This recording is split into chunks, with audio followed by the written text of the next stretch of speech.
My ex is back in town and wants to catch up. You don't need to know the details, she smirked. Sure, I said. I canceled our vacation, got the refund, and booked a solo trip. She texted, "Where are you?" I sent a beach selfie. Hey viewers, before we move on to the video, please make sure to subscribe to the channel and hit the like button if you want to see more stories like this. Thanks. I was staring at the suitcase on the bed, double-checking the itinerary for the third time. The Maldives. 7 days. An overwater bungalow that cost more per night than my first car. I had saved for 6 months to make this happen, pulling overtime, taking on side consulting gigs, and skipping every boys' night out to ensure the bank account was bulletproof. It was supposed to be a celebration of our 3-year anniversary. But really, if I'm being honest with myself, it was a Hail Mary. Chloe had been distant for weeks. Not that I had a bad day at work, kind of distant. The phone face down on the table, taking calls in the bathroom, changing the passcode, kind of distant. Every time I asked her what was wrong, I got the standard gaslighting menu. You're overthinking it, I'm just tired, or the classic, why do you always have to make everything about you? I thought the trip would fix it. I thought blue water and zero-cell service would force her to look at me again the way she used to. I was the guy who fixed things. That was my role. I paid the rent, I planned the dates, I handled the crises. I thought I could handle this too. Did you pack the sunscreen? I asked, folding a crisp linen shirt. Chloe didn't answer immediately. She was sitting at her vanity, aggressively texting someone. Her thumbs were moving so fast they were a blur. She smiled at the screen, a genuine, flushed smile I hadn't seen directed at me in months. Chloe.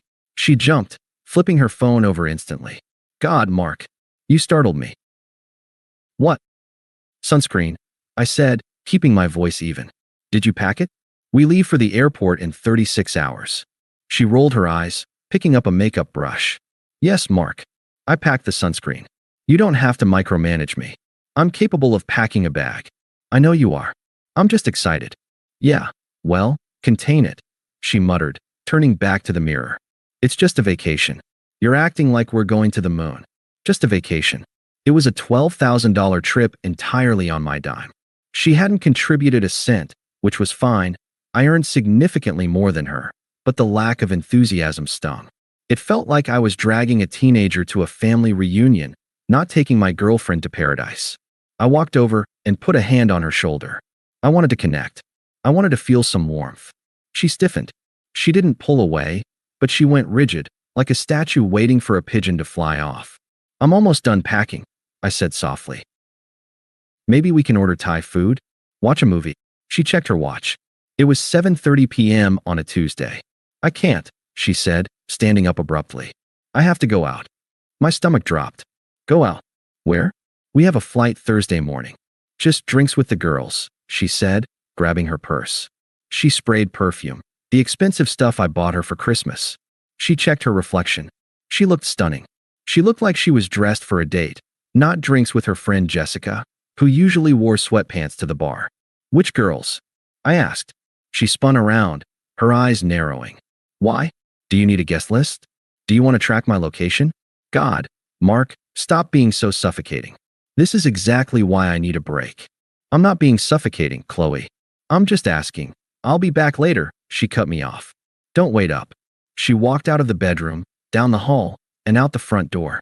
I heard the lock click. I stood there in the silence of the apartment I paid for, looking at the open suitcase filled with clothes for a woman who couldn't stand to be in the same room as me. That was the moment the denial started to crack. But it didn't shatter. Not yet. I was still the provider.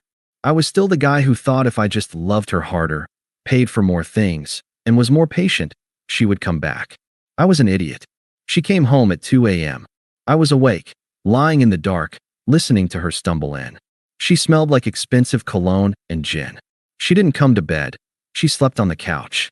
The next morning, Wednesday, the day before our flight, the tension in the apartment was thick enough to choke on. I made coffee. She ignored it. I asked if she was hungover. She told me to shut up. We went to work.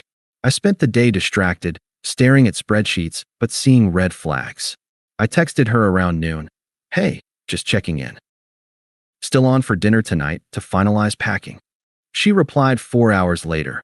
We need to talk when I get home. Those 4 words are the grim reaper of relationships. I left work early. I sat on the couch, my heart hammering against my ribs, waiting for the execution. She walked in at 6 p.m. She didn't look sad. She looked empowered. She looked like someone who held a winning lottery ticket and was about to quit a job she hated. She dropped her keys on the counter and leaned against it, crossing her arms. "So," she started. "No, hello. I need to tell you something before we go on this trip." "Okay," I said, bracing myself.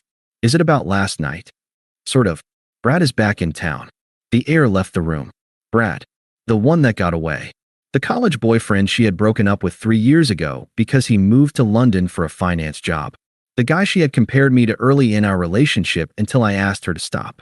"Brad," I repeated. "I thought he was in London." "He was. He's back. Permanently. He messaged me a few days ago. And that's who you were with last night." She didn't even flinch. "Yes. We caught up. It's been years, Mark. He's going through a lot of transition right now, and he needed a friend." "A friend," I said, standing up. The anger was starting to boil, hot and sharp. "You stayed out until 2 a.m. with your ex-boyfriend, 2 days before our anniversary trip, while I sat here packing your bags." She let out a sigh, rolling her eyes so hard I thought they'd get stuck. "See? This reaction right here. This is why I didn't tell you. You get so insecure and jealous. It's unattractive, Mark. It's not insecurity, Chloe. It's respect. Did you sleep with him?" The room went silent. She looked at me, and for a second, I saw the calculation in her eyes. She was weighing how much truth I could handle, or how much of a lie she needed to tell to keep her safety net, me, intact while she explored her option, him. "We just talked," she said, but her voice lacked conviction. "He's different now. He's successful. He's exciting. He wants to take me to dinner tonight to finish our conversation because we didn't have enough time last night." I stared at her. "Tonight? The night before we fly to the Maldives?" "Yes, tonight. He leaves for a business trip on Friday, so this is my only chance to see him for a while. I told him I'd meet him at 8. She said it so casually, like she was telling me she was going to pick up dry cleaning. "You're prioritizing a date with your ex over our pre-trip night?" I asked, my voice dropping to a dangerous calm. "What exactly do you need to talk about that takes 2 nights until 2 a.m.? She grabbed her purse and checked her reflection in the hallway mirror, fixing her lipstick. Then she turned to me, and there it was. The smirk. It wasn't a smile. It was a half-cocked, arrogant curl of the lip that said she knew she held all the cards. She knew I had paid for the flight. She knew I was desperate to make this work. She thought I was too weak to do anything about it. "You don't need to know the details, Mark," she said, that smirk deepening. "It's called privacy. We have a history, and I need closure if I'm going to fully commit to you on this trip. Honestly, you should be thanking me for being honest. Don't be insecure. It makes you look small." She adjusted her strap. "I'll be back in the morning to grab my suitcase for the airport. You can call the Uber for 8 a.m. She looked at me, waiting for me to beg, waiting for me to plead with her to stay, waiting for the fight that would validate her ego. Something inside me snapped, but it didn't snap loud. It snapped silent. It was the sound of a heavy steel door slamming shut and locking automatically. I looked at her, really looked at her, and realized I didn't love her anymore. I didn't even hate her. She was just a bad investment I had held onto for too long. I relaxed my shoulders. I unclenched my jaw. I let my face go completely neutral. "Sure," I said. Her smirk faltered for a millisecond. She expected resistance. She expected tears. "Sure, yeah," I said, walking over to the fridge and grabbing a water. "If you need closure, go get it. Makes sense." She studied me, looking for the trap. Finding none, the smirk returned, more triumphant than before. She thought she had broken me. She thought I was submitting. "Good," she said, condescendingly patting my arm as she walked past me. "I'm glad you're finally growing up. See you in the morning, Mark. Have the bags by the door." "Have fun," I said. The door closed behind her. I waited 10 seconds. I watched through the peephole as she walked down the hallway, texting Brad, a bounce in her step. As soon as she rounded the corner, I walked to the counter, picked up my phone, and unlocked it. I didn't cry. I didn't throw a glass against the wall. I dialed the number for the concierge travel agency I had used to book the trip. "Good evening. This is Platinum Travel Support," the voice on the other end said. "Hi," I said, my voice steady, cold, and precise. My name is Mark. I have a reservation for 2 tamale tomorrow morning. I need to make some changes. Immediately. I need to split the reservation, I told the agent. Keep the itinerary for Mark, last name. Cancel the ticket for Chloe, last name. There was a pause on the line. Sir, this is a non-refundable booking. If you cancel her portion less than 24 hours before departure, you won't receive a credit. I understand, I said. I don't want a credit. I just want her name off the manifest. And I want to use the remaining seat availability to upgrade my ticket to first class. That will be a significant upcharge, sir. Do it. Card is on file. It took 10 minutes. In 10 minutes, I undid 3 years of planning. When the confirmation email pinged, a strange sensation washed over me. I expected grief. Instead, I felt lighter. It was the feeling of dropping a heavy rucksack after a 20-mile hike. I didn't stop there. I walked into the bedroom. The suitcase, the one she had mocked me for packing, was still open on the bed. I took out everything that could be considered shared. The extra chargers, the fancy camera she liked to use for her Instagram, the first aid kit. I repacked only my essentials. Then, I went to the closet. I grabbed my duffel bag. I packed my laptop, my passport, my birth certificate, my watches, and the cash stash I kept in the sock drawer. I wasn't just leaving for a vacation. I was evacuating. I looked around the apartment. It was filled with things I had bought. The 65-inch OLED TV, the leather sectional, the Dyson vacuum she insisted we needed. I couldn't take it all, not tonight. But I could make sure she didn't get comfortable. I logged into the landlord's portal on my phone.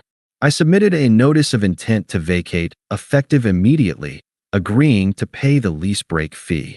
Then, I called the power company and the internet provider.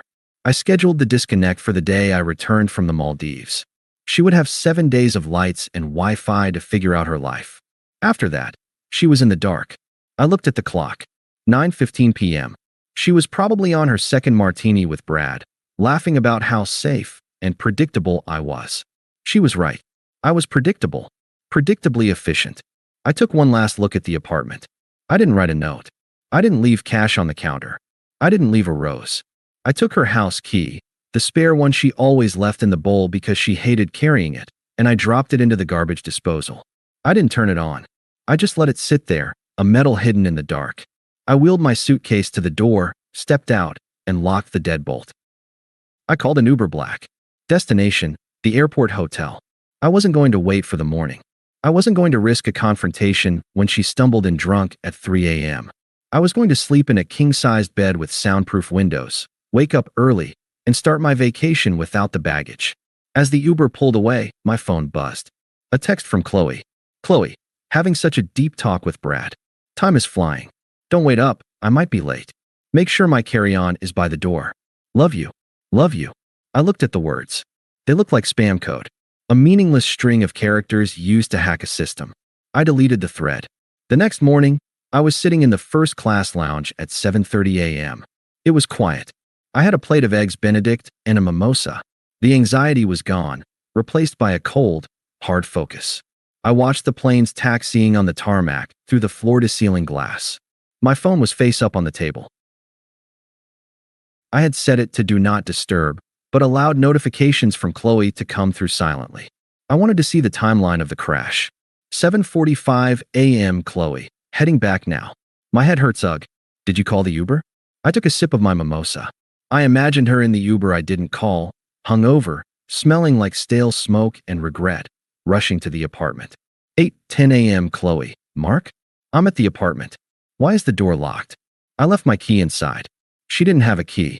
I had the only working key, and it was currently in my pocket, thousands of miles away from being useful to her. 8:12 a.m. Chloe, pick up the phone. I'm banging on the door. Are you in the shower? We're going to be late. 8:15 a.m. Chloe, missed call, Chloe, missed call, Chloe. Mark, the neighbor just let me into the building, but you're not answering. I'm freaking out. I buttered a piece of toast. 8:20 a.m. Chloe, I got the super to open the door. Where are you? Where's your suitcase? Why is the closet open? She had entered the blast zone. She saw the empty drawers. She saw the missing laptop. She saw the lack of Mark. But her narcissism wouldn't let her understand what it meant yet. She likely thought I had gone to the airport ahead of her in a fit of pique. 8:22 a.m. Chloe, You petty asshole. You went to the airport without me? Because of last night? Seriously? 8:25 a.m. Chloe. Fine. I'm calling an Uber. You better be at the check-in desk with my ticket. This is so immature. I checked the boarding time. 8:45 a.m. She was 30 minutes away from the airport in morning traffic. She was going to cut it close. I finished my breakfast and gathered my things. As I walked toward the gate, I felt a vibration in my pocket. She was calling again. I let it ring. I boarded the plane. Welcome aboard, Mr. Last name, the flight attendant said, taking my jacket. Would you like a pre-flight beverage? Champagne, I said. And keep them coming. I settled into the pod. It was massive, private, quiet. 9:10 a.m. the plane doors were closed. We were pushing back. My phone lit up. She had made it to the airport. This was the moment. Chloe, I'm at the counter. Where are you? I don't see you. Chloe, Mark, stop playing games. The lady is asking for my passport. Come here. I could visualize it perfectly. Her, frantic, sweating, hair slightly messy, slapping her passport on the counter, demanding the ticket that no longer existed. The agent typing, frowning, typing again. 9:15 a.m. Chloe, what did you do? Chloe, she says my ticket is invalid. She says it was canceled. Chloe, Mark, pick up the fucking phone right now. She says you're on the plane. Chloe, voice message, 014. I connected my AirPods. I pressed play on the voice message. It was a masterpiece of chaos. Background noise of airport announcements. Her voice, high-pitched and breaking. Mark, this isn't funny. She says you're in 1A. Get off the plane. You can't just leave me here. I don't have any money on me. Brad didn't. I mean, I just need you to come fix this. How could you cancel my ticket? I'm your girlfriend. Brad didn't what? Pay. Give her a ride? It didn't matter. We were taxiing now. The engines roared to life. A deep thrum that vibrated through the seat. 9:18 a.m. Chloe, Mark, please. Everyone is staring at me. I'm crying. Please tell them it's a mistake. Please. Chloe, you can't leave me. We have a life. I love you. Chloe, I'm sorry about the smirk, okay? I was just tired. I didn't mean it. Come back. The plane accelerated. The G-force pushed me back into the leather seat. We lifted off, the ground falling away, the cars turning into toys, the people turning into ants. Somewhere down there, in Terminal 4, Chloe was realizing that she wasn't the main character of this movie anymore. I waited until we hit 10,000 feet and the Wi-Fi light turned green. I opened her chat. I scrolled past the begging, the threats, the I love yous. I typed 2 sentences. Me, you wanted privacy with him. I'm giving you all the privacy in the world. Me, don't be insecure. Then, I blocked the number. I reclined the seat fully flat, put on my noise-canceling headphones, and selected a movie. I had 14 hours of flight time ahead of me, and for the first time in 3 years, I wasn't worried about a single thing. The Maldives is exactly as good as the screensavers make it look. I arrived at the resort via a private seaplane. The water was a shade of turquoise that didn't look real. The staff greeted me by name, handing me a cold towel scented with lemongrass. They asked where Mrs. Last Name was. Plans changed, I told the host, smiling. It's a solo retreat now. He didn't miss a beat. Understood, sir. We'll remove the second setting from your private dinner tonight. Walking into the overwater bungalow was a spiritual experience. Glass floors looking down into the reef. A private infinity pool blending into the ocean. A bottle of Dom Perignon on ice. For the first 2 days, I didn't turn my phone's cellular data on. I used the Wi-Fi only for Spotify and reading the news. I swam with sharks. I ate fresh lobster. I slept for 12 hours straight. I realized that the knot in my chest, the one I thought was just work stress, was actually Chloe stress. It was gone. On the 3rd day, I was lying on a catamaran net suspended over the water, a book in one hand and a coconut in the other. My phone buzzed. It wasn't a blocked number, it was a new one. Unknown number, Mark. It's Chloe. I'm using Jessica's phone because you blocked me. You need to stop this. I'm scared. The landlord just emailed me saying we're being evicted, and the power company sent a final notice. Unknown number. Where are you? Are you seriously in the Maldives without me? I looked at the text. I looked at the ocean. She was still in the chaos. She was dealing with the reality of a life unsubscribed. She wanted to drag me back into the mud with her, to make me explain, to make me argue, to make me care. I didn't type a response. Words were too cheap for this moment. I opened the camera app. I framed the shot perfectly. My feet, tanned and resting on the edge of the net. The sweating bottle of champagne. The endless, blindingly blue Indian Ocean in the background. I sent the photo. Then I typed one word. Me, details. I watched the read, receipt appear instantly. Then came the typing bubbles. The frantic, erratic dots of someone having a meltdown. Unknown number. You arrogant PR, unknown number. I hate why unknown number. Brad was right, Abu. I didn't finish reading them. I blocked Jessica's number too. Then I powered the phone off completely and threw it into the safe. I spent the rest of the week learning how to scuba dive. I returned to the city 10 days later with a tan and a new lease on life. Literally. I had signed a rental agreement for a loft downtown, closer to my office, far away from our old neighborhood. The fallout, as I pieced it together from mutual friends who were still talking to me, was catastrophic. It turns out, Brad wasn't this savior Chloe thought he was. He was a crypto consultant living in an Airbnb. When Chloe showed up at his place crying, luggage in hand, explaining that her boring boyfriend had canceled her ticket and cut off the utilities, Brad didn't offer her a key. He offered her a ride to her parents' house. He wanted a fun fling with a taken woman, not a homeless girlfriend with baggage. He ghosted her 2 days later. As for the smirk, it was wiped off her face permanently. About a month after I got back, I ran into Jessica, the friend whose phone Chloe had used to text me. I was at a coffee shop, wearing a suit, heading to a meeting. Jessica looked awkward. She tried to duck out, but I caught her eye.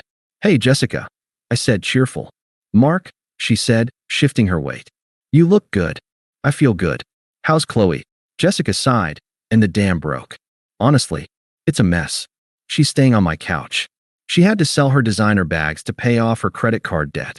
She keeps talking about how you ruined her, but honestly, Mark, even the girls are tired of hearing it. She bragged about meeting Brad. We all told her she was being an idiot. She made a choice," I said, checking my watch. "She misses you, you know," Jessica said, her voice dropping. "She knows she messed up. She said if you just talk to her, maybe." I held up a hand. "Jessica, stop. She just wants closure." "She got closure," I said. "It was in the cancellation email." I walked out of the coffee shop and didn't look back. 6 months later, I was promoted to partner at my firm. I started dating Elena, a woman who packs her own bags, pays her own bills, and doesn't have catch-up dinners with ex-boyfriends. We were planning a trip to Tokyo. "Are you sure you want to go?" Elena asked me one night while we were booking flights. "I know you just did a big trip a while ago." I smiled. I thought about the Maldives. I thought about the silence of the bungalow. I thought about the text message that ended a 3-year mistake. "I'm sure," I said. "This time, I'm actually bringing someone who wants to be there." Chloe still tries to view my LinkedIn profile from a private browser every few weeks. I see the notifications. I don't block them. I like letting her see the details. The lesson: when someone tells you who they are with a smirk, believe them. And when they ask for privacy, give them the kind that lasts forever. Thanks for watching. Make sure to subscribe to the channel and hit the like button. What do you think about this story? Share it in the comments.